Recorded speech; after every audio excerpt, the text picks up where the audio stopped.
Honestly, if I had a quid for every time somebody asked me this question, I could afford to dress like an adult.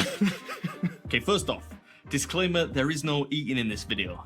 I'm sorry, if it's not your bag or you've been around long enough that you've heard all this before, no worries. Thursday is but a couple of days away, so hopefully you'll join me then for the next normal video. Alright, so I've covered this a great many times before, but I've noticed quite the influx of comments and messages asking the same question again lately. So if you've not heard me explain this in the past, I'm going to try and keep this as simple and concise as possible.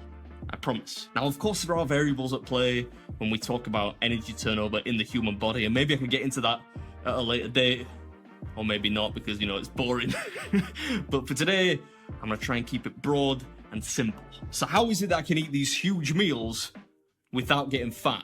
Fast metabolism, running daily ultra marathons, drugs, medical condition, alien DNA? Nah, mate, it's just mathematics with a little bit of thermodynamics thrown in there, you know, sciencey stuff. And honestly, it's kind of concerning to me that most adults don't know how energy turnover in the human body actually works. So let me show you a crudely made graph.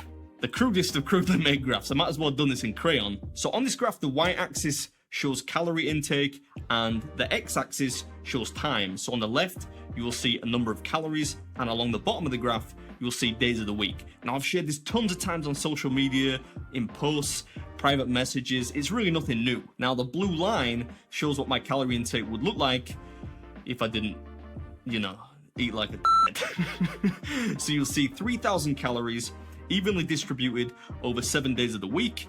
This totals 21,000 calories. Now, that is slightly higher than average, but bear in mind that I'm more active than the average person, one who, say, drives to work in the morning, works a desk job, and then doesn't do any exercise. Now, if I eat like this, it's impossible, I mean scientifically, irrefutably impossible for me to gain weight. There is no surplus of energy consumed through food, which my body can then deposit as fat or indeed muscle. Now, the green line, I don't know why I keep doing this with my finger.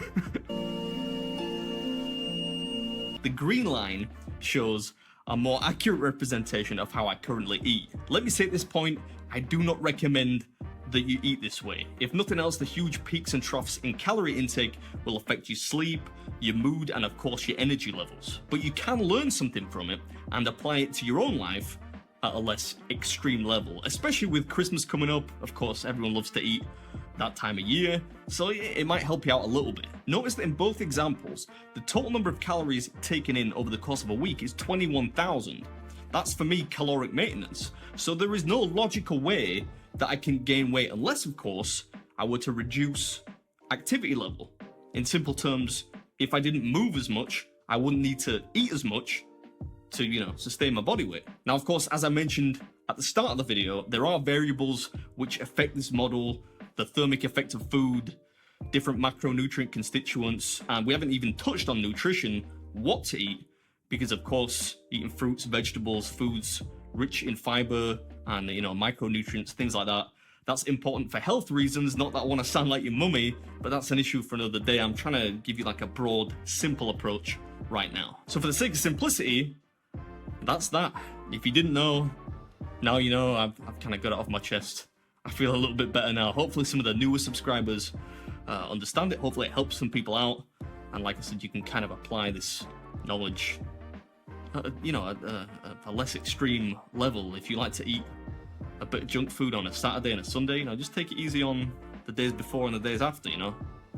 Eat less calories and you can enjoy those days when you eat a little bit more and you know, not feel guilty about eating food. Everyone loves to eat food. Anyway, Thursday is only a couple of days away. We'll be back to doing some normal fun stuff. And yeah, hopefully I'll catch you then. I'm off to eat a salad.